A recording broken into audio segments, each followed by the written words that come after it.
sant leen gërëm leen bu baax yéen mbokk yi safoo seen télévision ITV dalee nag jàmm ci xibaar yi bokk na la ca gën a fës ñoom la naroon am tey ci aéroport Blaise Diagne ak jog li jëm ci roplaan bi ñu naan Boeing ET 908 utali woon na Bamako naroon daanu ay simili yu néew gannaaw nag ba mu tàkkee waaye nag jàmm mujj na cee am ca Jabab Grand Yoff ay jafe-jafe yu métti la ñu fa nemmeeku bokk na mbalit ma fa ne xuus ndox mi balee ko fu nekk waaye xeet gu bon gi tax na askan wi nag di fippu ne na ci kilifa yi taxaw alxames ak jàmm jongante war a am ci diggante Sénégal ak Brésil équipe bi nag ñu koy xaarandi tey jile fële ca Singapour daañu xuus ci biir xibaar rek mutuwaay yeeg mbir yi naka la tëree foofu loolay ponk yi mbokk yi bu ngeen taaxiloo ñu faram fàcce ko.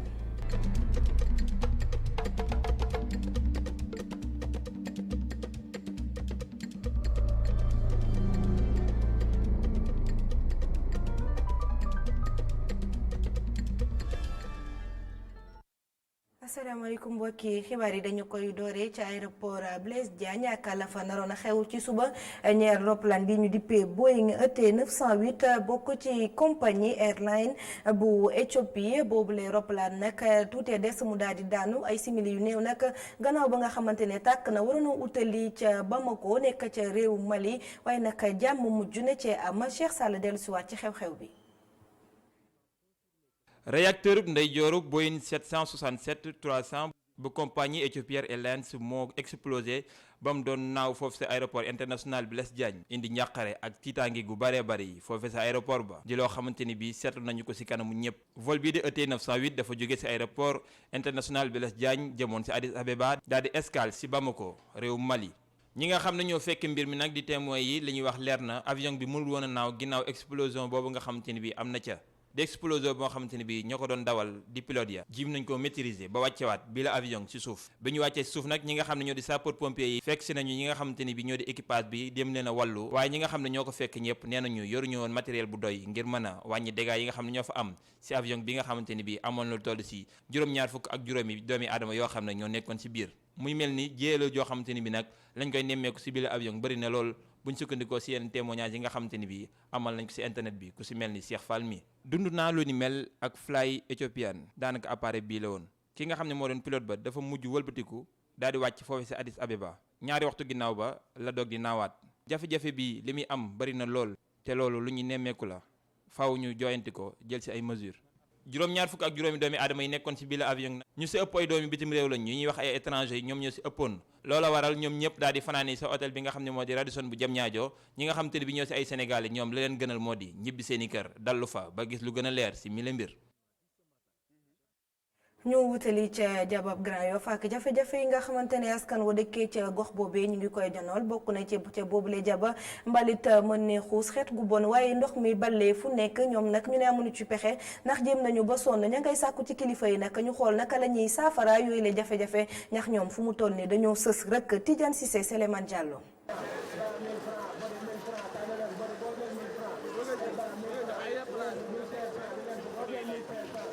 jaaykat yi clients yi ñëpp ci ndox fos bi la ñuy jaar ngir faj seen soxla fii ci marché bu Grand Yoff mu doon ab situation bu metti askan wi. lii nii kenn du ko wax kenn yéen a ko gisal seen bopp ndox mi depuis 12 jours mu ngi fi kenn mënu fee nooy kenn mënu fee jaay dara. sonn nanu lool jàq nanu jaaxle nanu ndax sunu ndox mii ñuul kukk xasaw ñu di ci jaabante déba ko ñëw ñaaw na. ndox mi moom marché bi fii sonn nañ trop mat na une semaine. ëpp na ko sax mu ngi fii nii ci biir marché bi la jaar. ci koñ Arafat tamit nit ñi ci ndox fos bi la ñu nekk. yàgg na fi trop sonn nañu trop sëñ bi gis na sama yaay mu ngi nii tëdd xam nga mag moom boo liyee sa xol bi dootu lii mu ngi nee tëdd yóbbu nañ ko hôpital sampal nañ ko prévision xale bu su jug ñaari fan ñetti fan nga daanu feebar mu ni sunu dëkkandoo bi dama baa ngi noonu dafa tëdd xet bu bon bi. ndox bi non jeune nañ trop tey def na ay matidi loo xam te ne ay feebar yoo xam te ne tey dinañ def siburu dinañ def ay yooyu tey topp nañ tey digg Arafat topp nañ trop mit nañ trop nag. ñi yeewoo fii ci Grand Yoff di sàkku autorité yi ñu def seen kéem kattan ngir jëlee fii ndox mi ndaxte ay jàngaru rek la leen mën a jural. képp ku ko man ca man noo dimbale te yàlla tax nga ñëw dimbale ni sunu ndox mi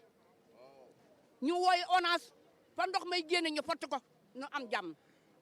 ay jàmbaar rek a fi ne gone yi góor yi fi ne jàmbaar lañu jigéen ñi jàmbaar lañu daan seen doole dong la ñu xam. beneen bi si topp ñi ngi ñaan yàlla état bu fekkee moo ëpp doole maire na ñëw taxaw parce que ñun ndox bee ñu intéressé na fi ndox bi jógee mooy intéressé xeexuñu xoloowuñu mais na fi ndox mi jógee nañu dimbali ngir yàlla ñu jóge fi waaw ndox mi nag yéen ñëpp yéen a ko fukki fan ak lu topp ñoo ngi si biir ndox mi fukki fan ak lu topp ku ñu ndimbal nag buñ ko amee jël nu mu gën a gaawee jógee fi rek ñu jël sonn nañu trop ñuy ñaan nag président bi bu ñu déggee nañ ñoo dimbali si lii mu jóge fi sonn nañu trop sonn nañu.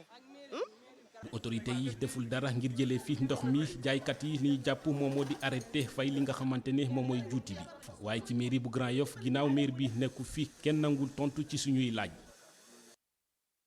ñu xuus ci ndox mi wutali ci HLM Mariste foofee nag wax ci wàllum dëkkuwaay ak gayndey basket yu jigéen yi fi nekkoon te ñu mayoon leen fa nag ay kër ñoom jamono ji ne la wutuñu ba yendoo ndax seen kër yooyu daa màgget nguur gi nag taxaw na ngir yeesalaat ko waaye seen xel dalul ci benn yoon toxal gi ñu leen bëgg a def jamono ji ndax ñoom nee nañ gisuñu guñu wéeruwaay loo xamante ne mun nañ cee jàpp ngir jugee ci bërëb yi nga xamante ne fa la ñu dëkk jamono ji ñu dem ci HLM Mariste ndak Mamadou Cissokho Augustin Manda.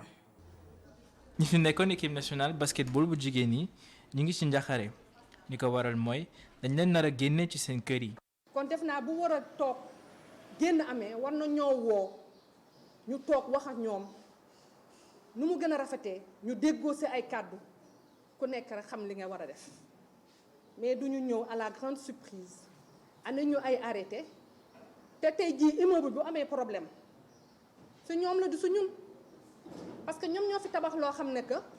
moo andi problème bii amul garantie ñu jël antenne buy def presque ay tonnes aj ko sa kaw immeuble ba. ñoom nag ñu ngi ñaan nguur gi ñu wax leen lu dal seen xel ngir déggoo mën am. li ñu bëgg nag mooy ñu wax ñu buñ ñu génnee fii fan nañ ñuy yóbbu bu ñu génnee fii lan moo ñuy xaar feex immeuble yi di pare parce que nag garantie nañu soxla garantie mooy lan jël nañ sa kër. nañ la wax dañ lay déloger te ba ñuy wax directeur HLM dafa newoon dañ ñuy déloger reloger ñu feneen ñu def suñu liste. ki fi nekkoon njiital fédération sénégalaise bu basket teewoon na fa ngir jàppale leen ci seen xeex. kër yi bi leen koy bay man maa ngi woon bés boobu ci këru Ousmane Paye ancien ministre des sports xale yi gagné coupe d'Afrique bi xaw ma ban dëkk la ñu nekkoon sax je me rappelle même. may waxtaan ak Ousmane Paye ñuy toog di reer par hasard comme ça bu ne ma daal booy xam nga ni man je veux proposer au président Abdou Diouf xale yi mu defal leen benn récompense suprême man maa ngi xalaat ay 1 million 2 millions 3 millions mu ne non dama bëgg j'ai parlé avec le directeur des HLM et il est d'accord pour jox leen ay kër si immeuble yu bees yi nekk Mariste. ci fàttali kër yi nekk ci HLM Mariste président Abdou Diouf moo leen ko mayoon ginnaaw seen ndam bi ñu amoon ci Afrobasket ci atum 1997 fële ca Nairobi. ñu wutali ca Kolda wax ci mbébétu njiiti réew mi bëgg a jëlee mbalit ci réew mi mu daal di set wecc waaye it fu waay neex taxaw samp fab sa bërëb di jaay wala sax di dóor sa waar loolu lépp bokk na ci xeex boo xamante ne njiitu réew mi soobu na ci ca Kolda nag mu mel ne mbir mi yeggagu fa ndax la ñu fa nemmeeku mooy mbedd yi moom askan wi la leen neex la ñu cee daal di def gannaaw loolu itam mbalit mu jëllaañoo la ñu fa nemmeeku ñu dem foofu fekk fa suñu ndaw Seydou Diatta. am fooy jaar léeg-léeg nekk lu jafe ci yeneen bërëb ci biir commune bu diwaanu Kolda lu nu mel firndeel ne bëgg-bëgg njiitu réew mi ñeel soppi xar kanam yeneen gox ci mim réew mu rawatina ci wàllum cet ak dakkal fu neex waay lal mbaa tabax mujjewul antu fii ci diwaanu Kolda. saggante bu wóor moo ñu dab ndax tey sénégalais xamul lu dul loi tey fu mu ne nii mairie bi wax dëgg yàlla am nañu échec nañu benn part. mais yeneen part bu ci ëpp moom presque mbooloo mi la. ndax tey boo demee ci marché bi daa gën a xat sax ndax jaaykat yi commerçant yi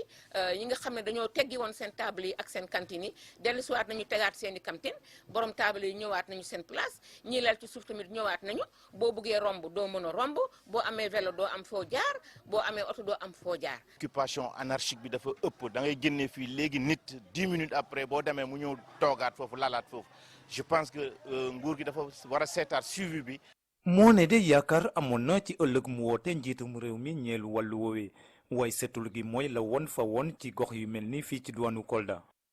tàmbali woon nañ ko fii préfet bi jógoon na fii ak autorité yëpp municipales yi ak police bi ñu désengorger dëkk bi yëpp ci biir marché bi ba dugg sax ci biir quartier yi ñëpp yaakaaroon ni que affaire bi dina law dina continuer mais ñoo ngi seetlu que ñëpp dellusiwaat nañu fa ñu nekkoon. ku def lu dul yoon vraiment ñi yoon dal sa kaw. nguur warul faible fépp ci àdduna bi damay jël rek problème benn cas par exemple cas Rwanda par exemple. Rwanda bu ñu la nee c'est la ville la plus propre de l'Afrique mais parce que dafa am ñu ne fii ci ginnaaw pour saytu loolu ku deful luy dul yoon dal sax. beneen jafe-jafe bi ci commune bu diwaanu Kolda mooy wàllum ceet donte kilifa yi ñu dénk mairie bi a ngi def la ñu mën. voilà nos rues sont complètement sales c'est complètement encombré doo am même piéton bi sax a des problèmes bu passé. am na loo xam ne yow yaa ko war a jàngal sa bopp pour nga aar sa bopp. pour nga am sa santé population pour population mën a dund normal.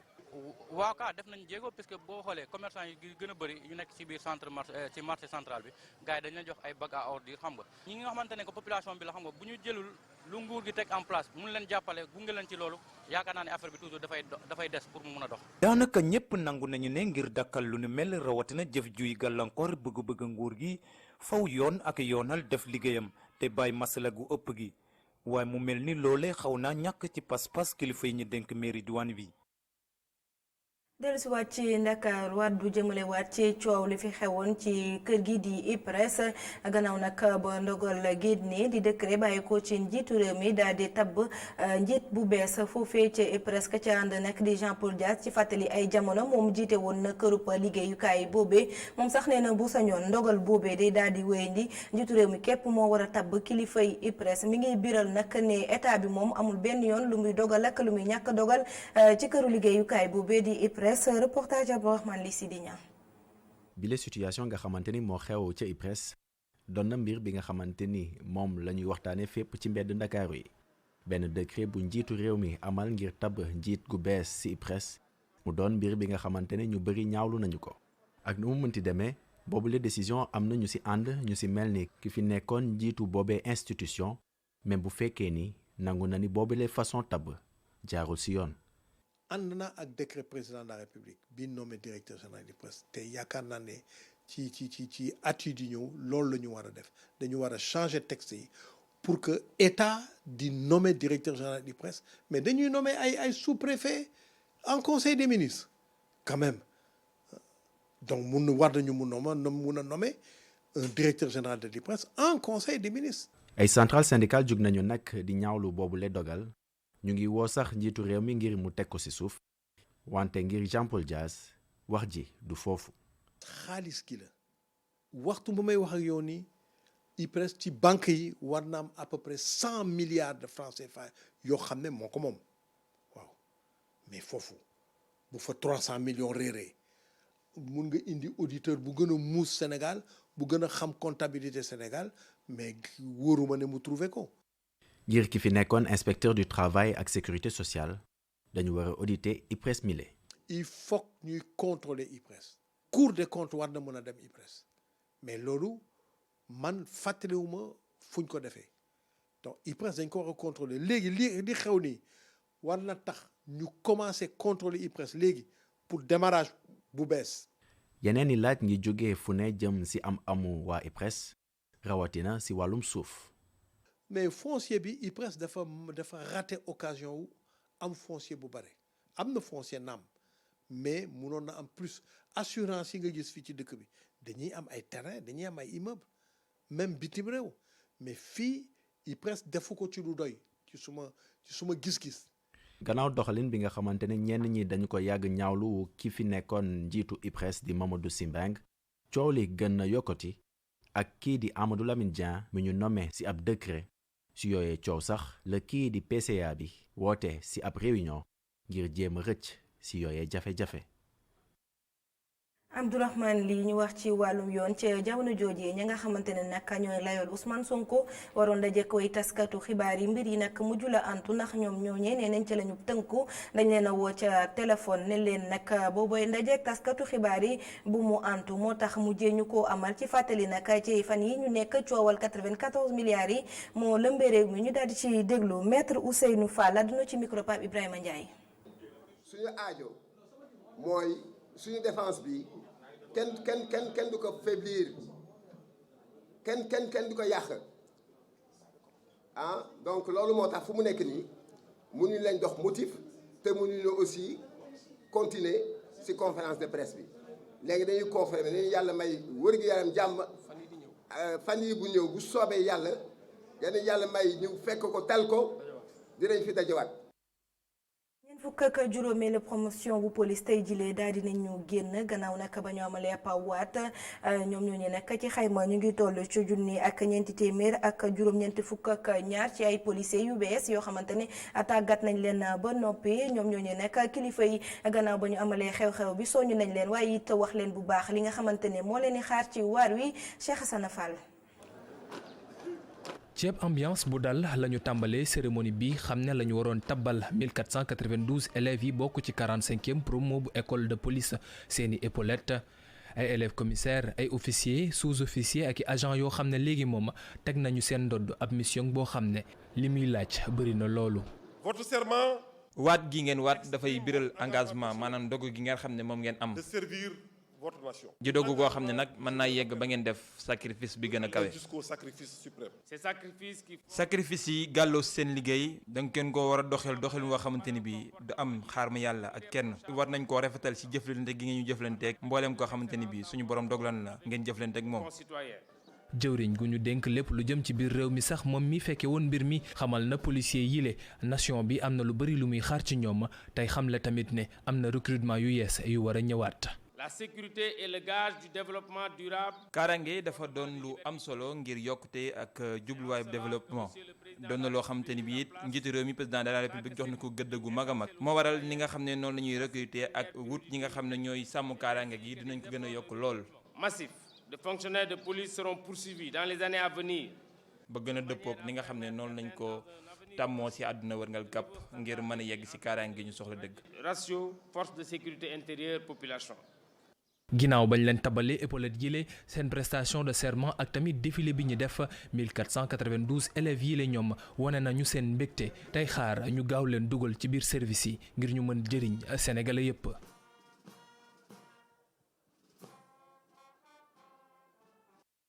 Cheikh Hassana Fall ci ñoom ñooñu nag bokk na ci juróom yoo xamante ne doomi réewu Gabon la loolu nag di firnde lëkkaloo bi am ci diggante ñaari réew yi di Gabon ak Sénégal ñu wax ci leneen ñeel tasum xibaar yi li ñu nemmeeku nag ci réew mi di Sénégal mooy téeméer ak juróom fukk ci ay site internet bu ñu gisee nag mbir mi daal di bëri dafa fekk ne la nga xamante ne ci la ñu war a tënku ci wàllum yoon moo fësagul noonu yaakaar nag mun naa am ak code de la presse bu yees bi nga xamante ne site internet yi ci la ñu war a tënku ne boobu le milliard danañ ko daal di méngoog li ca yoon wax reportage Moustapha Gabar Diop Barasaw.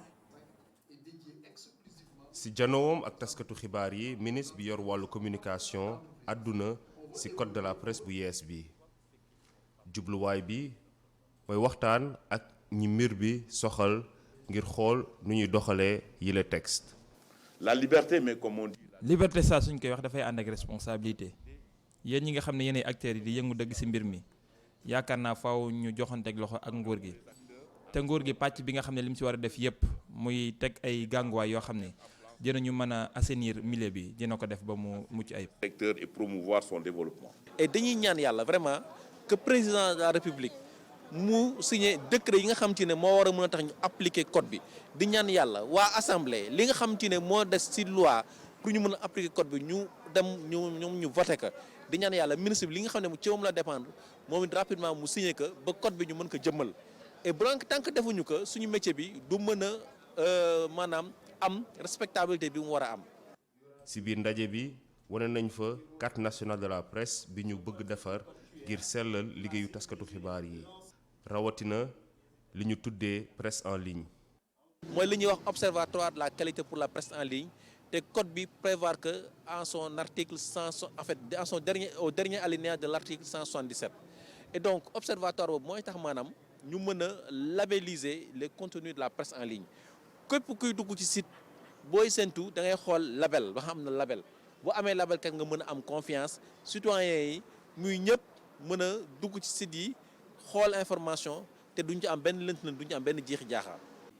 je salue votre détermination vous-même. rafetlu naa pas-pas bi nga xam ne moom ngeen am te yéen ñi nga xam ne yéen a ngi seen si mbir mi rek yéen a mën a am yenn pas-pas bi ngeen mën a xool naka ngeen di jooyantee seen liggéey gën koo dëppaleeg li nga xam ne moom mooy li jaadu. ñun it ñu ngi ngóor gi nañ ci jàpp bu baax a baax waaye yéen pas-pas bi ngeen am mooy waral jumtuwaay ak bëgg-bëgg ngeen ci am ngeen yegg ci. À vous de jouer.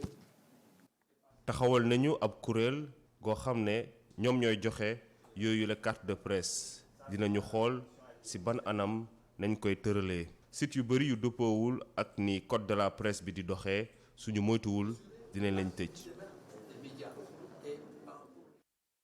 Moustapha Gabar Diop ne nga ko waxee léegi ci boobule xew-xew daal nañ ci wane nataal wala sax firnde carte de presse nationale yu yees yi nga xamante ni képp kuy taskatu xibaar moom nga war a yor loolu wax tey ñu amal ab doxantu dem ci yenn këru taskatu xibaar yi ñoom nag ñu gis ne loolee dina baax loolu ci réew mi ndax dinañ mën a ràññale ñiy gàmmoo ko ñiy ras dem reportage Alioune Gueye Souleymane Diallo. ab carte de presse bu yees bu ñuy jox taskatu xibaar yi kayit gile nara nekk mbir bu ñu mën a ràññee kiy taskatu xibaar suñu dégloo ñenn ci ñoom. waaw bon gisaguñu ko personnellement en tout cas man gisaguñu ko ndax accès gul ci ñun woowaguñu pour won ñu ko ndax yaakaar naa ne ci presse en ligne bi la tàmbaleegum léegi peut-être bu ñu ko gisee dañ mën a xam exactement carte de la presse boobu ci ni ñu ko bindee ak li ci nekk ak yooyu ndax nekk na loo xamee ni méngoo na ak jamono parce que loo gis lu nekk dafay méngoo ak jamono. méngoo tamit ak métier bi mais maintenant bon on attend de voir comme ministre bi tàmbali na ko yaakaar naa ni dina ko wéyal ci yeneen organes yi dina ko wéyal ci presse écrite rajo télévision et cetera. avant carte de presse bi même si biir code bi day gis fu ñuy waxee kan mooy journaliste ak kan moo nekkul journaliste même technicien des médias sax dañ koy wax kan moo nekk technicien des médias ak kan moo ko nekkul et donc pour nekk journaliste il faut nga génne ci école de formation en journalisme. ñu gis ni li ngay liggéey ñu la koy fay mooy da ngay collecter information traiter ko diffuser ko. métier bii di journalisme bis bu nekk di wane xar kanam buñ ko xamewul woon ñoom taskatu xibaar yi di ko ñaawlu. dafa jot nit ñi tamit ci métier bi ñu mën a xam ndax boo demee ci beneen métier dañu naan kii architecte la ñu am seen carte kii notaire la ñu am seen carte ñi avocat la ñu am seen i carte mais presse bi également war nañu am loo xam ne dañ leen di xàmmee ñu xam ne ñii de ci presse bi la ñu bokk waaye ci loolu li koy gën a taxawal wala dëgëral mooy journaliste yi seen biir ñu xool ne ni mën a segg ni ñu koy woowee ndax assainissement dañ koy wax ci loo gis faw nga segg li nga xamee ni bokk ci ndax li ci bokkul yenn saa yi mën na ko yàq. am na ñoo xamante ne ñu ngi ci biir métier bi di wax ni ay journaliste lañ alors que duñu ay journaliste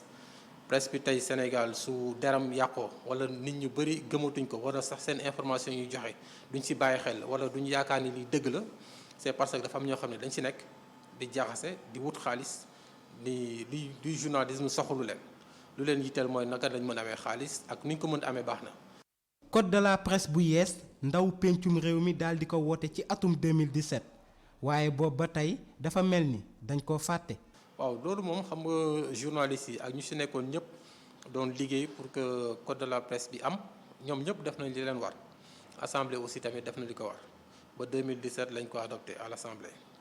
mais ba tey publier guñ ko loolu nag ki ko war a publier ñëpp xam nañ ko ki ko war a promulguer ñëpp xam nañ ko décret d'application bi xam nañ fu mu war a jóge loolu je pense que question boobu autorités yi lañ ko war a gën a mën laaj bu ko defee ñoom ñu tontu si wax ba tey lan moo waral retard bi. njiitu réew mi sax wax na si ne ni dinañ ko appliquer waaye application bi nag mu ngi aaju tamit ci ñun ñi mu ngi aaju ci njiitu réew mi mu ngi aaju tamit ci ki nga xam ne moom mooy ñii di député yi assemblée nationale ndax tamit nga voté loo xamee ni mu ngi ci circuit bi ñu naan la dinañ ko voté heure sangam dañ ko génne dañ ko taxawal dañ ko tegal loolu tamit bon c'est un autre problème. du ku nekk mooy taskatu xibaar mu nekk ay kàddu taskatu xibaar yile ak carte de presse yu yees yile xëy na métier bii di tas xibaar ci Sénégal dina jëlaat xar kanam giñ ko xàmmee woon. jaajëf ñu wax ci leneen ñeel wàllum tàggat yaram football jongante bi war a am ci diggante Sénégal ak Brésil alxames bi la war a am foofee ca Singapour ñuy xaarandi ci guddi gi équipe nationale bi Mayacine Mar nag di dellu siwaat jamono ji mbir yi na mu tëree foofee ak programme bi àdduna ci micro suñu ndaw Sékou Seydi ma ñu fa teewal. waaw Singapour nag du Sénégal moo ko choisir parce que Sénégal bu ko sañoon fii lay Sénégal lay joué mais comme que match xaritoo la ci diggante Brésil ak Sénégal. mais ki nga xam ne moom moo yore solo bi pour organiser match bi moom mooy am effectivement choix à 80% si fu mu koy defee maintenant nous on était obligé de ñu adhérer mais comme ni mu ko waxee Singapour nekk na dëkk bu nga xam ne peut-être dëkk bu yewamaay la je pense que di ngeen ko gis à travers image yi et puis nekk na également aussi changement bi ñu bëgg indi n'est-ce pas pour déplacer yenn joueurs yi pour que effectivement ñi nga xam ne ñi ngi leen di seetaan ci télévision yi di leen kii mu leen gis également et puis sopp nañ ci également am ci nit yu bari ak également audience bu nga xam ne peut-être match yu mel nii dina leen soxal parce que nee nañu fii Manchester United ñu na fi joué match Juventus également ñu na fi joué match donc ay réew yu bari ñu nañ fi joué vraiment mu nekk lu nga xam ne également aussi Singapour daal ñoo koy dalal fii quoi. waaw programme bi nag équipe bi dina ñëw tey ci ngoon mais bu ñu ñëwee pratiquement du ñu entraîner mais suba am na entraînement ci terrain bi ñuy joué et ensuite le 10 ñu joué match amical bi contre Brésil. mi nga ko muy jogante xaritoo ci diggante Sénégal ak Brésil wala am ca Singapour lépp nag luy xibaar war a tukkee ko foofu suñu ndaw Sékou Seydi dinañu ko andil xibaaru marax yi fii lay daal di buuree 19h45 Xalifa Jaxate dina ñëw andi leen xibaar yi ci kàllaamay nasaraan jërë ngeen jëf fa salaam.